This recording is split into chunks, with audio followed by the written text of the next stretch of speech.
Everyone to the Who Holds the Power webinar. I'm Jackie Patterson with the Chisholm Legacy Project, and introduce yourself, Charles. Sure. Hi, everyone. I'm Charles Hua. I'm a senior at Harvard College. And we are excited that you all were interested in hearing about this report that Charles and I did together. Thank you for the celebration, whoever's lifted that. So this has been a labor of love. We've been working on this for 2 years, maybe. Yeah. So it's great to be able to finally have this ready to show to you all. And it continues to be a work in progress, because one of the things we wanted to put forward as a disclaimer from the beginning is it's taken 2 years to some extent, just because there's, we have all these other commitments, but also because this information is hard to come by. So again, it's yet one thing that belies this whole notion of public in terms of the public utilities and public service commissions, because the information was definitely hard to get. I mean, it was an investigative report. I mean, it worked to really unearth a lot of this information. And as we unearth it, we keep getting updates and so forth to really ensure that we have accurate information. And so in the report, we'll say what we've been able to glean from publicly available records. And that's our constant disclaimer, because it's a bit of a challenge, but we did see it as necessary. We know, as we've talked about, the role of the Public Utilities Commissions in terms of holding governance over our energy, over our water, over our transportation in some areas, our communications in other areas. Sorry about that, or I should say, not sorry. Actually, I'm welcoming the input from Ezekiel, a 7-month-old who's in my house now, and he's feeling as joyous as we are about putting forward this report. So you'll hear some frequent interjections. So the Public Utilities Commission's given their import in terms of so many aspects of our lives. We really wanted to delve deeply around this less known entity in our governance structure, bringing light to who they are, bringing light to what they are, and bringing light to how we can engage and make sure that they do live up to their responsibility in terms of being bodies of the public, and that we really are engaged there. So that was really the impetus for doing that, and particularly doing the work around environmental and climate justice. And you'll see in the report, the emphasis is really around the energy aspects of it. And that is both because of the energy burden and energy insecurity that many of the communities we work with are engaging in, and also because we know that energy and how do we develop and utilize energy is such a major factor as it relates to climate change. And so we really focused in on the energy pieces, but it makes the others no less important. But again, it would have been another 2 years at least if we decided to really look at all those other ties. And so with this report, we wanted to look at who is on the PUCs and PSC/PSCs, and to the extent that we can look at how it affects the different decisions that people are making, what kind of influence it might have. We wanted to look also at how the PUCs and PSCs interact with the public, with frontline communities, and raise some of those examples of where that's happening, where that isn't happening. We looked, of course, at how the commissioners get put in place, whether they're elected or whether they're appointed, and how that process goes. And so all of these different aspects we really wanted to delve into for the report. As we all know, representational governance is critical to truly having what we claim is a democracy. But we know that in so many ways it is not a democracy. The way the fossil fuel industry and other industries hold so much sway over our politicians, over our courts, over our our media even.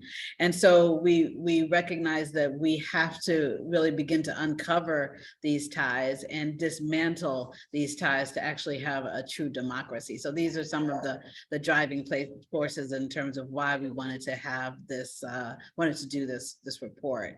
And so we lift up the examples of where we do feel like there is representational governance in terms of the commissioners, or in the very least in terms of the relationships that the commissions have with frontline communities. And so I just wanted to give you a little bit of that overview. Feel free to of course, read the report itself. Hopefully you all, I think that's why you're here, you've seen it and at least taken a brief look at it. And so I'm going to hand it off to Charles to give us a sense of some of the findings in the report. I will wrap up with some of the implications of the findings in terms of next steps that we can make to really put the public in the Public Utilities Commissions and put the power in the hands of the people. And then we are super excited to have Isaac Sevier, will be also, as a person who has done a lot of work around utilities. Certainly will. I think we'll put thanks, Isaac. To really be a respondent and talking about his views on the report, his views on the implications, and his views on where we need to be going from here in terms of more information that we need to be unearthing, and how we can, again, put the power in the hands of the people and put the public in the Public Utilities and Public Service Commission. So without further ado, I am handing it off to Charles and then go from there. Thanks. Thanks, Jackie. And I just wanted to give a quick thanks to everyone who is able to attend and not able to attend. Obviously, it's a really critical topic, and we really appreciate your engagement with the report, but also working with energy equity and environmental justice more broadly. So I was hoping to use this time to kind of break it up into two different parts. The first being a more quantitative rundown of some of the top level findings, the statistics, the notable results that we saw based on our analysis, and then use the second half to dive into a little bit more of the qualitative stories and case studies that we examined, that shows and illustrates the importance of representational governance when it comes to these PUC bodies. So I'll start with some of the kind of methodology, the process that we did to conduct this work, as Jackie alluded to. But we looked at all 50 major US PUCs and PSCs, Public Utility Commissions and Public Service Commissions, and the roughly 200 or so commissioners that represent those bodies. As folks are aware, and as Jackie has already talked about a little bit, these PUCs have significant impact over the energy decisions that we make, whether it's utilities approving ratepayer requests, or whether it's different investments in clean energy resources or fossil fuel resources. And they have tangible impact on energy equity. And these commissions, they very much vary depending on the state, by size, so the number of commissioners, by the budget, and notably by the type or the process by which the different commissioners are chosen to serve on the committees. So for 40 of the states, they're appointed commissioners. So typically it's the governor, and in some rare cases, the state legislature that determines who gets appointed. And in 10 of those states, which we'll dive into a little bit more, they're elected. And so there are two main components in terms of the different processes in which commissioners are joining these committees. And there's some slight differences in how we think about different ways that we can impact the representation of those different bodies. But so as I mentioned, we looked at the 200 or so commissioners that serve on these bodies, and we constructed a database, which we've included in the report as part of the appendix, that lists all the commissioners and has several key data points about them, whether it's their political party, if they have one, it's the gender, the race, how long they've served on the committee, their ties to the fossil fuel industry, whether they have a legal background or worked as a lobbyist, or perhaps served as an elected official. So we've taken a look at all these data points across all these 200 commissioners, and there's some results that we found that we thought were particularly compelling. So as I mentioned, we looked at all different kinds of demographic and other factors that determine some of the differences that we see in these commissioners. And so two in particular to call out are when we look at gender and race.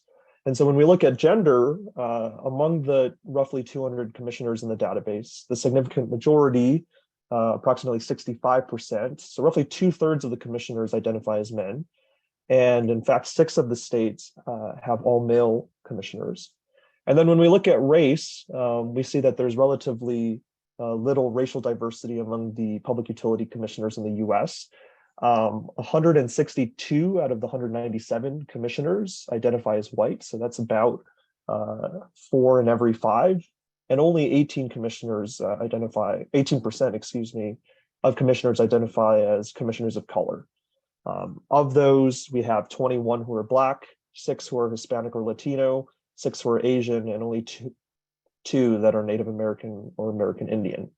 And as folks are already aware on this call, that makeup does not reflect the racial diversity of the US as a whole, let alone a lot of these communities that the different commissions are representing.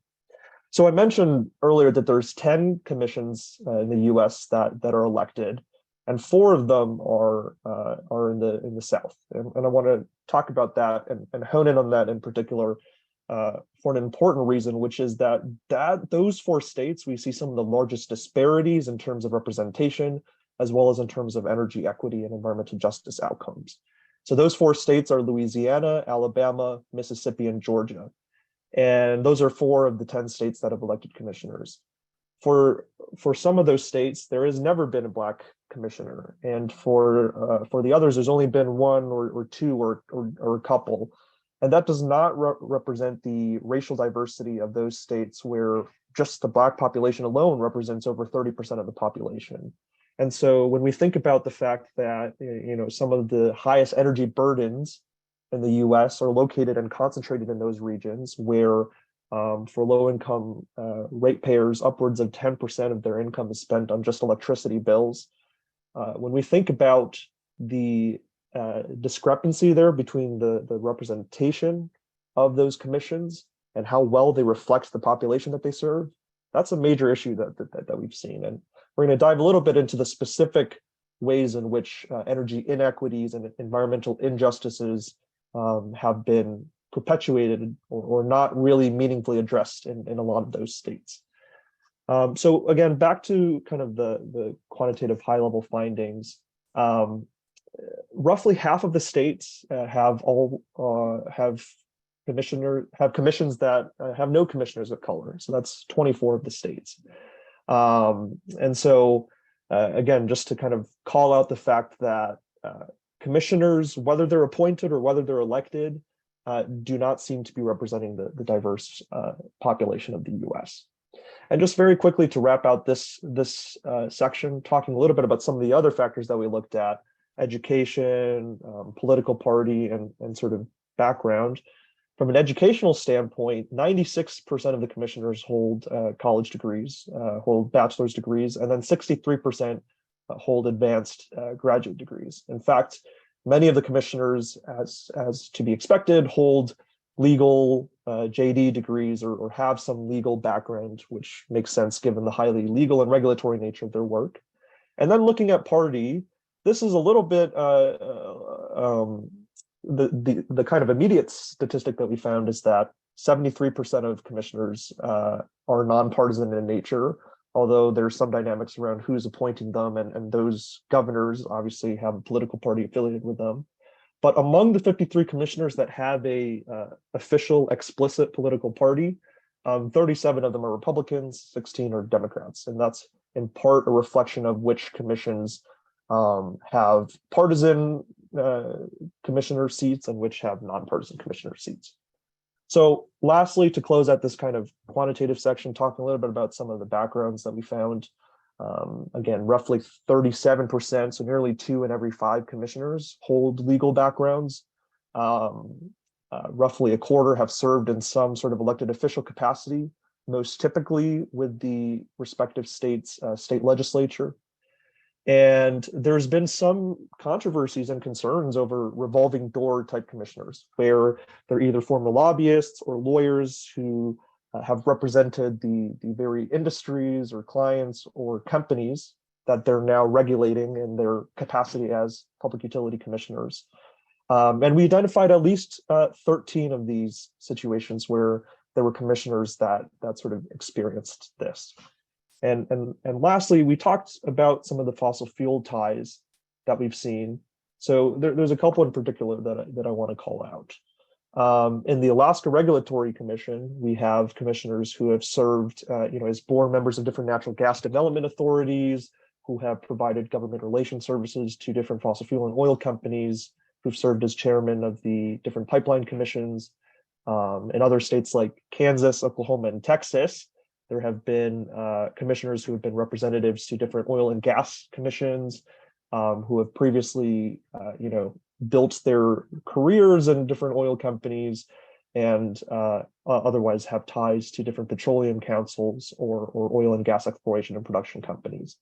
And the main kind of reason why we're calling that out is saying, illuminating the fact that these commissions are composed of many folks who have immediate backgrounds that are related to the current industries that they're regulating. And regardless of the extent to which they're trying to make impartial decisions, it's important to recognize all these different components of their background, whether it's their racial, gender, or other aspect of their identities, or whether it's their previous work experience and potential ties to the fossil fuel industry. And so it's important, in our view, to recognize those dynamics, to be aware of the fact that these are very much components and part of a lot of these commissioners' backgrounds, and important to take that into account.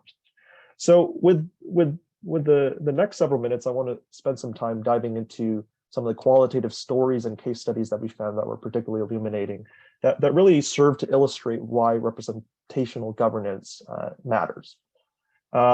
We broke this down into 4 different types of examples. So you can envision kind of a 2x2 matrix where we have quote unquote diverse commissions that have very diverse representation, and then the flip side of less diverse commissions. And then we also have situations where the other kind of axis, if you will, is showing whether those commissions have advanced energy equity or actually inhibited it. And as you can expect, by and large, kind of painting a broad narrative, it seems to be the case, and there is strong evidence through the case studies that we developed in the report that shows that commissions that have more diverse bodies tend to be much more active, proactive, and progressive on different issues of energy equity and environmental justice. And we've also seen situations where some of the commissions, perhaps there wasn't diverse representation, but then after the appointment or election of a commissioner of color or someone from a traditionally underrepresented background on that commission, we've seen the commission sort of pivot towards greater action on environmental justice and equity. So there's a couple examples that I would want to call out. One such example is Wisconsin. That's my home state. And in 2014, the Wisconsin Public Service Commission, sort of painting a picture of what it was like before, there's a history of the Public Service Commission in Wisconsin approving significant ratepayer increases, almost double, if not more, of electricity costs for customers, which obviously disproportionately impact the low-income population. And it was really until the appointment of Commissioner Rebecca Vaughn, who's Hispanic Tina. She was appointed by Wisconsin Governor Tony Evers to serve on the commission, and she was the first commissioner of color in a while for the state. And we've started to see some progress in terms of energy equity, in terms of utilities being sort of compelled to different settlements that improve annual savings for electric customers, that incentivize the creation and adoption of different energy efficiency programs, and create greater cost savings and reduce some of the energy burdens that we're seeing for a lot of the low-income customers and ratepayers in the state of Wisconsin. So that's just one example.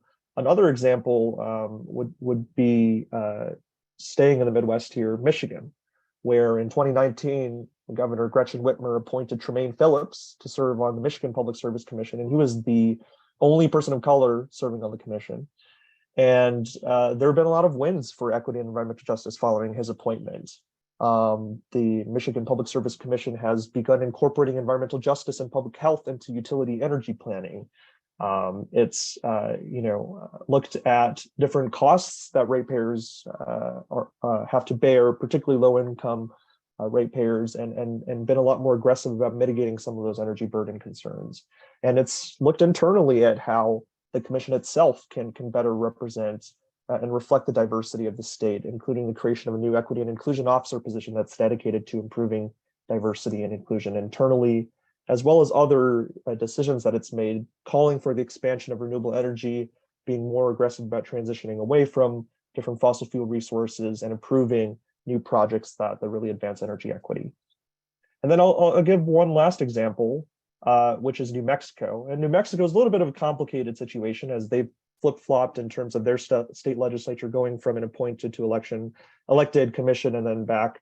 But it's one of the most diverse commissions in the US. And of its 5 members, 2 identify as women, 2 identify as an individual of color, and this crosses party lines. So it's not just Democrats, or it's not just a partisan, concern. In this case, one of the it sort of transcends just the partisan or the political party nature.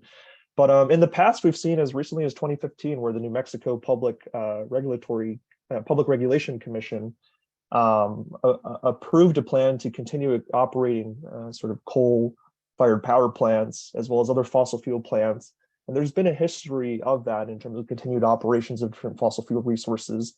And it's really recently, with the election, the appointment of different commissioners that better represent the diversity of New Mexico as one of the most diverse states in the US, where we're starting to see a lot of climate and clean energy wins. And so in 2020, the commission voted to replace the San Juan generation coal power plant. And a lot of climate advocates were very thrilled about this in terms of the ability to combat climate change while creating a lot of benefits that were designated towards a lot of the frontline communities. I won't get into too many of the details, but I wanted to highlight those victories in terms of thinking about the importance of representational governance.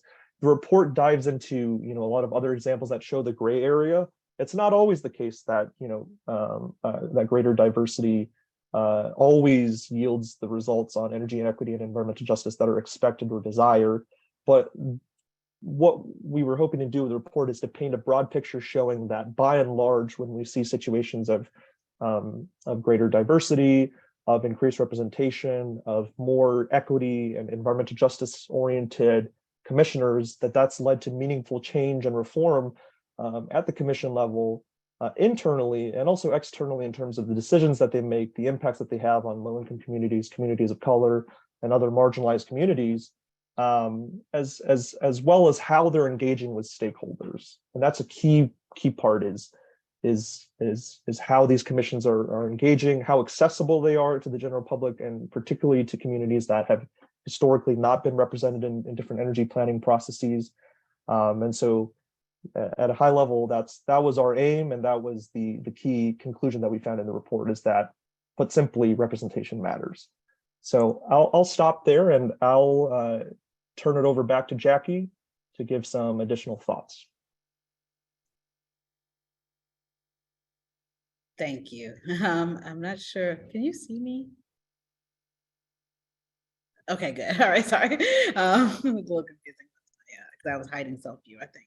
So good. Thank you so much, Charles. And not just for this presentation, but for just your tireless work on this and the passion that you put into this project. You've just been an amazing partner and leader on this. And without you, this amazing body of work would not have happened. And so just really want everyone to know that and to really lift up just how amazing Charles has been from beginning to end. And it's always good to have a fellow night owl. 3 o'clock in the morning, Charles and I are texting. Just love it. And so anyway, so yeah, I just wanted to wrap us up with just a few of the ways that we see this being instrumental going forward, from everything from the work that we need to do to diversify the PUCs themselves, and not just diversify in terms of of uh, of whether it's skin color or otherwise, but also the orientation and the accountability that the people that we have in office have to the types of just transition and justice-based work that we need to see to truly represent the interests of the frontline communities. And so that is, we know that we've seen some great candidates that have been put forward recently that haven't necessarily been successful. And again, part of that is because of one of our points was to demystify this body. And of course, putting out a report, it only goes so far, because the people who are going to read the report are the people who are more likely to already have a sense. But where do we go from here in terms of really lifting the cover on these critical bodies and making sure that everybody who goes to the ballot box, who's not only electing the PUC commissioners themselves, but also that they are considering that when they're electing the governors who elect the PUCs. And also, and beyond that, in terms of the elections themselves, but also the relationship with the governor and the office of the governor, and ensuring that they know what the public wants in terms of who is representing them in these offices. And so how do we begin to think about doing that work as critical to think about? And I look forward to our Q&A section to hear people's thoughts on that. And I know Isaac has thoughts on that as well.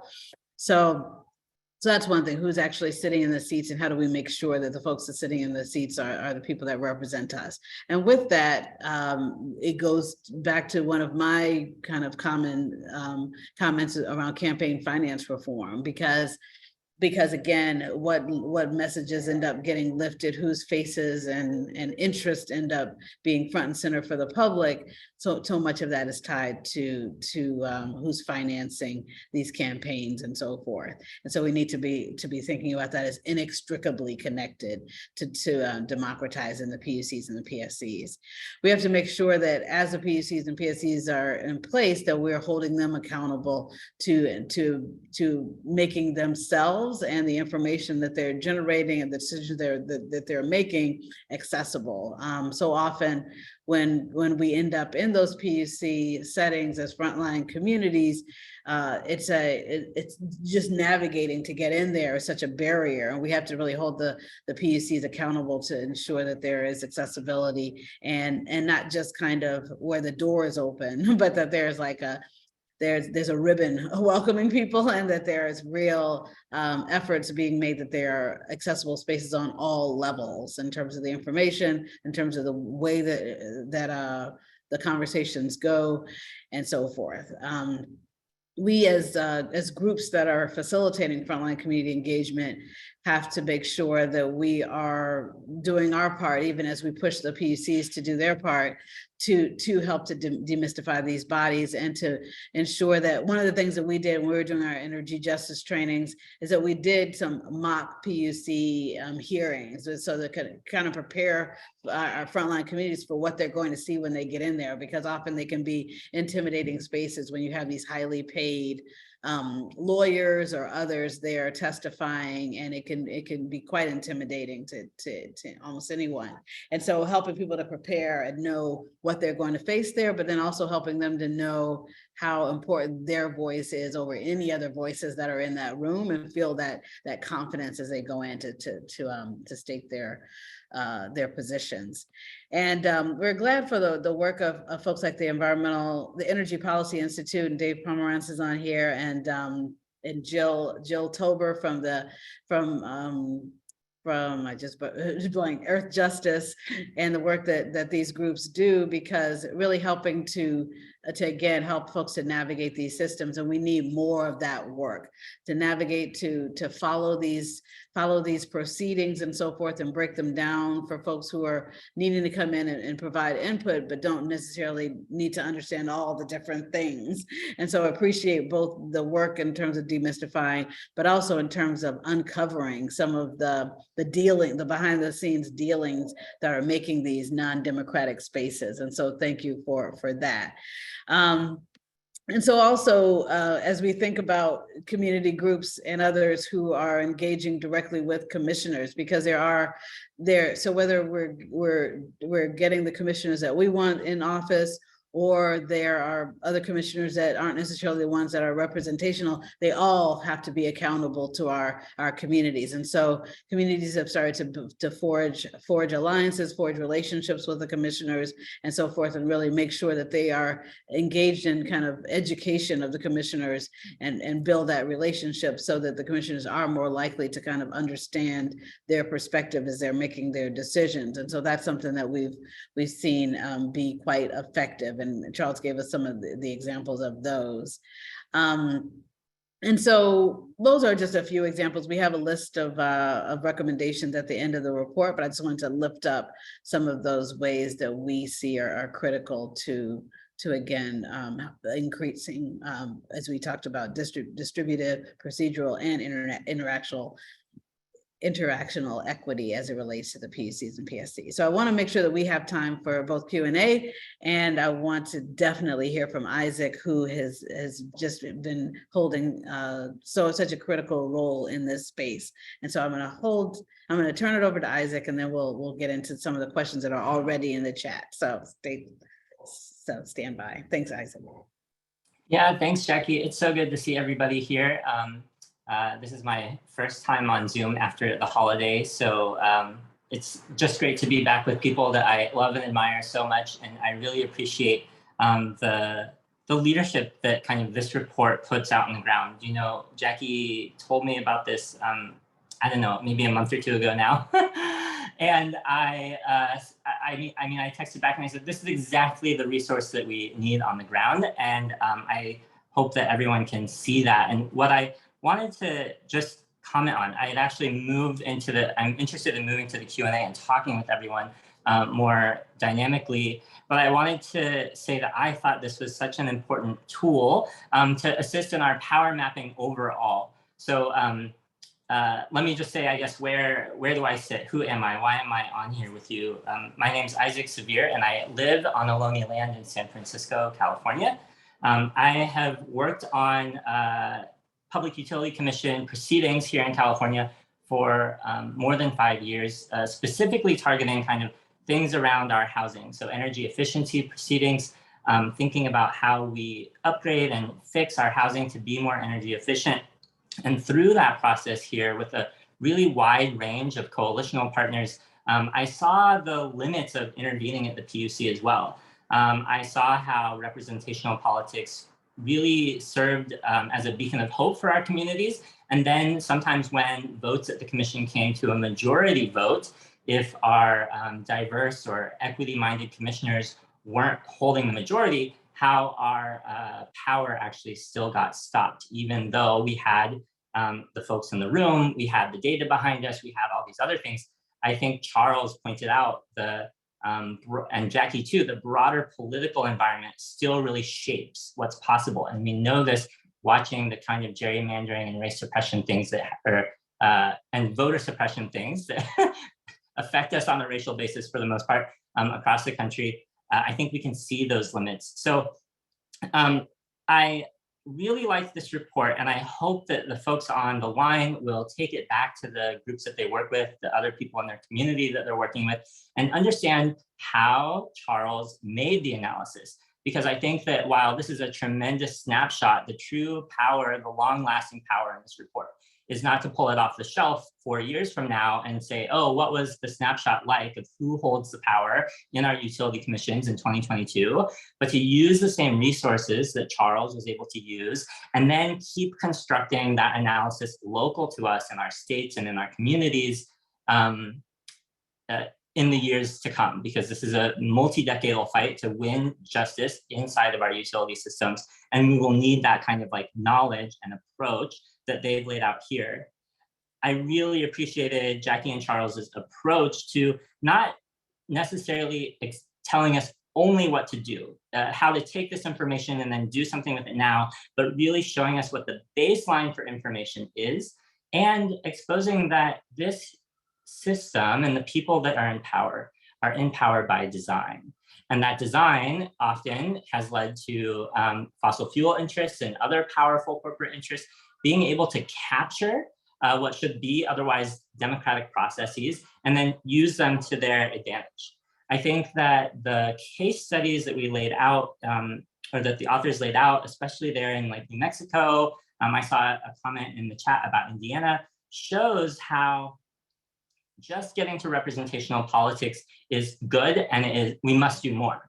A philosopher, Olufemi Taiwo, he's a professor at the Georgetown University. He talks about this in his book, Elite Capture, where he talks about how it is possible for powerful interests to actually take our kind of like diversity markers and then use them to their own advantage. So you can imagine maybe someone like me who comes from a low-income background, who comes out of a very red state, who identifies as queer, being bribed and then taking a seat in my commission and then voting in the interests of the very powers that benefit from us not being in those rooms. So I encourage folks to think about this as a wonderful, wonderful tool in that broader scheme of elite capture, of power, of gerrymandering, of political, citizens united, political corruption, and recognizing that this is a really powerful piece of the puzzle of that power analysis. And maybe the last thing I'll say is that this has been a big part of what my work and the work of my colleague Maria Stamis has been at the People's Utility Commons, is to help work alongside Jackie and so many others that are named in this report who are advancing this realm of like utility transparency and accountability to say, okay, who is making the choices about the votes at the commission, right? The individual leaders at the commission who get to make choices for us. But what also are the laws that those so-called leaders are claiming they are limited by? And the report alludes to this a little bit as well, in that there is a role not just at the utility commissions, but also at the state legislatures with the governors to understand sometimes that these commissioners will vote down things about equity, about racial justice, about reparations, because they'll say the laws in the state constitution or in the state code don't allow us to think about racial equity. They don't allow us to take into account past harm because we live in a white supremacist system. We actually are only able to look forward. We're only able to do things that are race neutral. And so you can also imagine a world in which we elect the most diverse, most representational body at the commission, all 5 seats, or in some cases 8 seats. The size of a commission ranges from like 3 seats to 8 seats. You can imagine a body where all 8 seats are filled with diverse and justice-minded people. And because the laws that they are required to work under don't support the outcomes of racial justice, that the fossil fuel companies or other elite actors have the power to file lawsuit after lawsuit after lawsuit to tear those decisions back down. So I am really a big fan of this piece of work as a way of power building in our communities, thinking about what we're doing and thinking about how it fits into this broader scheme. We must think about the electoral gerrymandering, the political isolation of our power.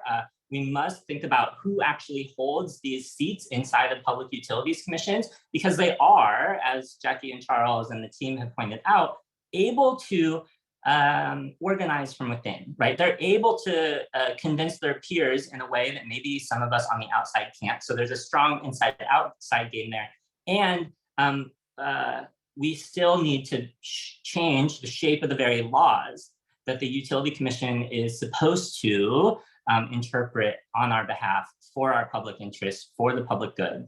And so I am really excited to keep moving in the field at the grassroots level with this in hand, because it is such a tremendous primer on how do these decisions get made. And it gives us the very information that everyone who's already involved in that system understands like the back of their hand. And so I am just so grateful to the team and for everyone to put this out, for the courage to kind of like name this power structure so clearly. And I'm really excited to see what happens afterwards. And I'm really excited to hear about the Q&A. So I think I'm gonna send it back to Jackie, and we'll stand by for questions.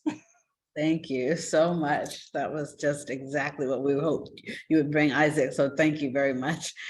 And so with that, really looking for questions, we and so we already have some in the chat and in the Q&A, and so I'll read those off and we can see how we can respond.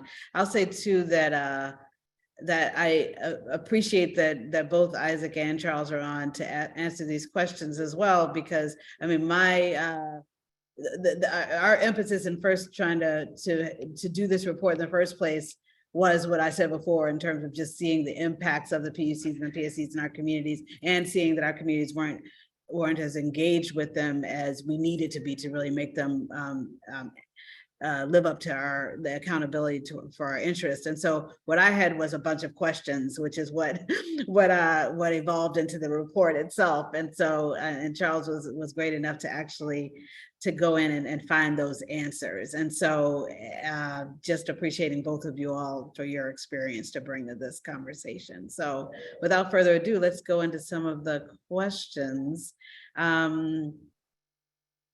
So I'll kind of start from the most recent, and then I'll read some of the others. So here from John Blackwood: what exactly do you mean by partisan versus nonpartisan? For example, Ohio commissioners must declare their party when they apply because there is about the numbers of Democrats versus Republicans on the commission. Yeah. Yeah, I can take an initial stab at answering that. And Isaac didn't read the full response, but seems like, yeah, I mean, so our media methodology was just to use what was reported on Ballotpedia. It's actually a very interesting question in the sense that a follow-up analysis that would likely be useful is to look at the initial governor that appointed some of these commissioners that don't, are technically nonpartisan or don't have a explicit political party, and to see the political party of the governor that appointed them. And that would be an interesting follow-up statistic to see what percentage of the commissioners currently serving in the country right now may lean a certain political party or another. Yeah, I'll add, John, I think that it sounds like Ohio has a partisan commission. In some states like California, the governor, for example, here appoints our commissioners, but they do not, on paper, in writing, they do not consider the party of that commissioner when they make that appointment. And there's no requirement that, for example, there be a 50-50 or a 60-40 or any kind of like party split. And so that's what the report means, I believe, by nonpartisan, is when, in theory, we take that out of the picture of who's governing the PUC. Thank you. So another question from Rowan von Plagenhoff. Sorry if I butchered that. You can definitely correct me. So wondering to what extent bonus energy community tax credits under the Inflation Reduction Act have or will have on reshaping the conversations at the PUC level on environmental justice. To what extent bonus energy community tax credits under the IRA have or we will have on reshaping the conversation on EJ at the PUC.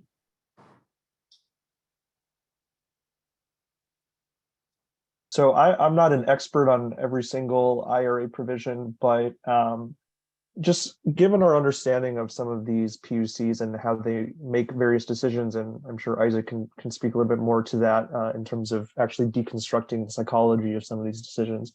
But a lot of them are very kind of reactive in nature, not necessarily, sort of trying to be very ahead of the curve in advancing energy equity and environmental justice. And so my sense is that a lot of these commissions are only just now starting to think about how they might utilize some of the funding or incentives that the IRA would provide. But the general idea is that, and part of the motivation behind that particular IRA provision is to incentivize, for example, energy generators like utilities to more effectively incorporate energy equity into their decision-making process. And we're seeing some state legislatures like Washington, for example, require that the commissioners have legal jurisdiction to compel different utilities to more meaningfully and deliberately incorporate environmental justice and equity into their utility integrated resource planning process. And so this would have an effect there, for example, where utilities will find it more financially viable. And in fact, many cases, it's a really important incentive for them to be even more aggressive about kind of adopting different clean energy and equity advancing measures.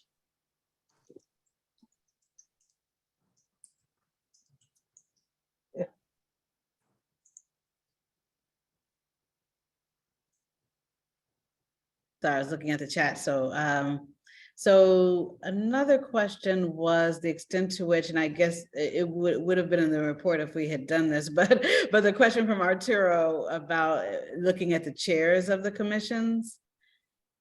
See that question? Great question. I don't know that number off the top of my head, but that's a really interesting question that wouldn't be too hard to find. And just as a quick reminder for folks as well, if you want to do additional analysis, the report also at the very end of the last appendix has the database that we constructed. And there's many different ways to break things down. Like you can look at, just among the elected commissions, there might be certain trends, and we'd love to hear about all the different observations that you find, because there's really so many ways to take that database and to dive deeper into any particular realm. Great. And just to call out Denise Abdul Rahman, who's on our team, her point about what happens when the states are appointing commissioners and the political party influence, whether it is a partisan or nonpartisan, depending on what party is in power, then there can be fluctuation there. Talked about how Indiana had a Black woman commissioner, and now Indiana has no POCs commissioners at all. So there we are. I wanted to also point out, just as an offer at the very beginning, for those who joined later, Gerald Joseph wrote to everyone and said that he's going to be recording and taking notes with Bueller, B-E-U-L-R, and said that if people wanted a copy to let him know. And as you know, we are recording this, and we'll get the link to the recording out there. But just in terms of the notes that Gerald Joseph put out there, that he would be glad to share those with people if they wanted. So I just wanted to make sure in case anyone joined later. So another question that was specifically a specific question that came across in the Q&A was from Gordon Jackson, a great friend that we used to work with at the NAACP. He asked if about any other kind of any specifics around Mississippi that you might be able to share. Sure, I'm happy to take that. Look, Mississippi, that Public Service Commission is one that we identified in a report as one that's been one of the least diverse public utility commissions, just full stop. Currently, the composition, there are no commissioners of color. It's never had a Black commissioner in its history, to our knowledge. And this is for a state where nearly 40% of the population is Black, the highest in the US. Yet it's never had a Black commissioner in its history. And so just from that standpoint, we're seeing that major discrepancy. And it also happens to have one of the worst energy burdens among any US state. Upwards of 12% of the incomes of low-income residents, 12% of their income is going towards electricity bills. And so it's just simply, untenable and unsustainable and just unjust is to have that major discrepancy. We have seen some things that the PUC has started to do, so not to completely suggest that it's never done anything around equity. They've done some work around energy efficiency in terms of thinking about how to create different long-term energy planning processes that would boost renewables and reduce and sort of expand energy efficiency programs. They've recently started to be more, proactive about approving solar and wind projects. And they do have one commissioner, Brandon Presley, who's the only Democrat on the commission, who has been very outspoken, to his credit, about the importance of energy efficiency for the state. And in 2022, they announced a $3 million project to promote energy efficiency and offer bill assistance and create different educational opportunities for its customers. But the idea is that we need to see more of this. We need to see it happen more quickly, because this is, livelihoods at stake, and it's it was astonishing to see the statistic that it's never had a Black commissioner in its history. Thank you. I was responding to the question about Gerald. So Gerald, maybe I'll just say it now. Gerald, if you could share your email address in the chat, folks are asking for it. I don't know. Hopefully you're still there. So otherwise, the next question, there's a question about what are the levers to help streamline PUC proceedings to help EJ groups have more access and capacity to be able to participate in rulemaking processes. Yeah, I'll kick us off here, and I think there's a lot of different answers to this. So I'm going to give one, not the only one, but I think a lot about how this report is helping us understand the levers of power inside of a regulated utility system, and that we could borrow some of the same analysis that Charles has used to think about how member co-op board governor elections are made, how city council member elections are run in places where there's a municipal utility or a state-owned and operated utility.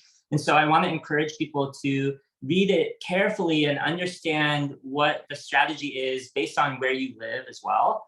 I want to give an example. Well, let me answer the question directly and then give an example. I think that if there is not something in statute or in precedent, meaning there was another decision made at the PUC where you are trying to organize and agitate, that gives significant foothold for community members to be involved, you may have a longer struggle. You may need a statutory requirement that says that commissioners must consider justice and must consider going beyond quote unquote, like just and reasonable norms around utility decision-making that are often just in favor of the status quo, right?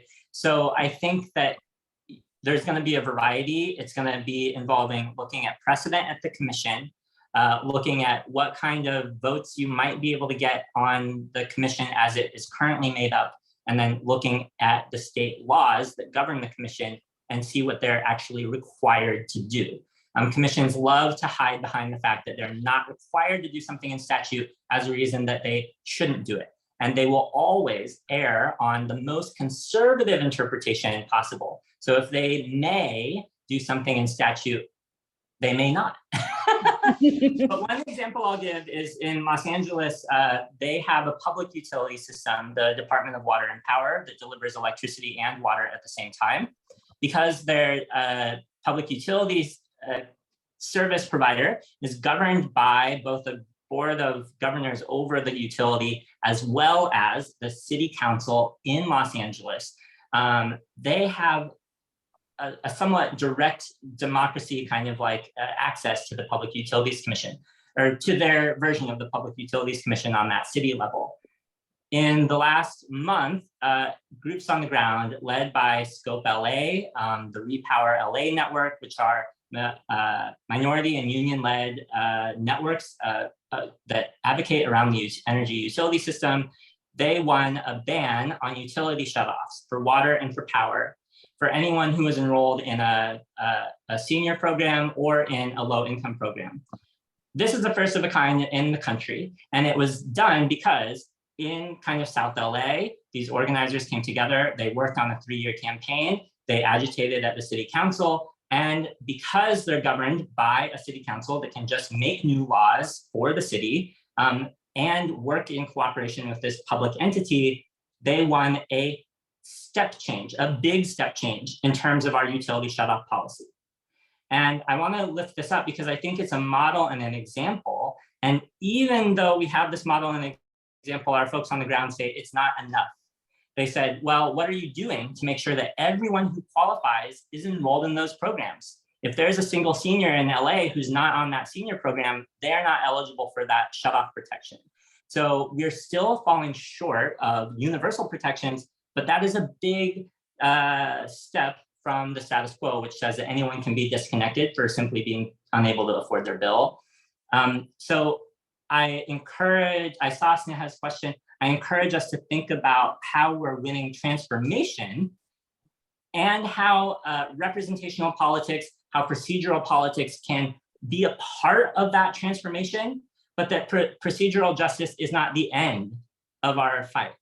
If I can be in that proceeding, but the commission can still deny me the things that my community is demanding for, freedom and liberation, that is not a win. I do not care about showing up and losing.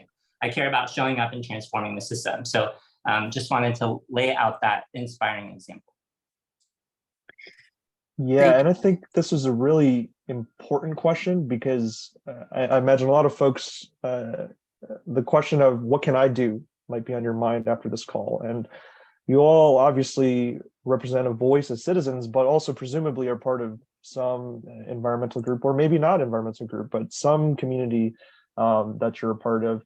I want to give two examples that I didn't mention earlier about the specific tangible impact that different communities and different advocacy groups have made in actually helping out with a lot of the things we're talking about. And those are North Carolina and Pennsylvania.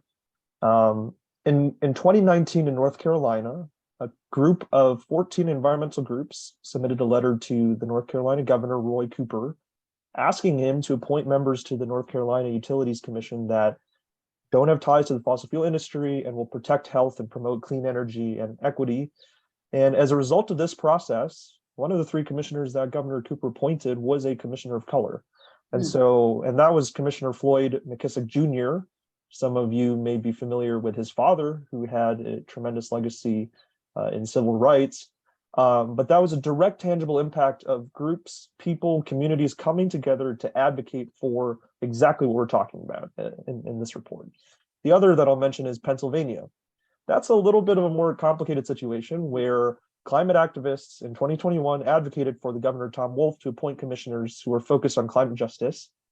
And he did, but the problem is that those appointments have been blocked previously by Republican state legislators who refused to approve the governor's appointees in protest of the governor's commitment for Pennsylvania to join RGGI, the Regional Greenhouse Gas Initiative, a cap and trade program in the Northeast. So this goes to show exactly what Isaac is talking about, is that these are important steps that we can take, but we can't do this in a vacuum. It's important to consider the broader political ecosystem and environment that we're part of, and to really attack it from all different angles to advocate for the change that we feel like is so important. Thank you so much. And since we're at time, I think that's a great note to end on. I think there was a question actually in the chat, speaking of Pennsylvania, about the fact that the PUC is funded by the utilities that they regulate. And I'm wondering about, again, how to get the public back in the PUC there. But, and I don't know if there's a quick response to that, but since she brought up Pennsylvania, I wanted to raise that. And so it looks like, I know everyone probably planned for the amount of time that we put forward in that time alone. So we will wrap here. Again, we remain here, to respond to anything, any questions or requests for support around this work, because this is exactly what we do. And so please feel free to reach out. We'll make sure that to the extent that we can get the notes from Gerald, we can just send it out to everyone. So that's another, we'll follow up with Gerald and try to figure all that out.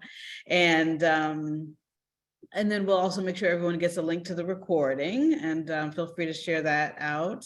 And yeah, just thanks everyone for being interested in this. It has been a labor of love, and you all appreciating it and using this information makes it all worthwhile. So thank you all, and thanks again to Isaac, and thank you so much to Charles. Yeah, this is just the beginning. So looking forward to more with everyone. Thanks everyone for coming, and big shout out to Jackie, who's been just an incredible collaborator, tireless advocate for environmental justice, who's done this for so long and is just truly an incredible role model and personal hero of mine. So, and thank you to Isaac, thank you to the rest of the Chisholm Legacy Project team, and to Dave, to Jill, and to countless others who were influential in helping out with this report. So. Okay, thanks everyone. Lots of love to everyone. Take care. Thanks, everyone. Bye-bye. Bye.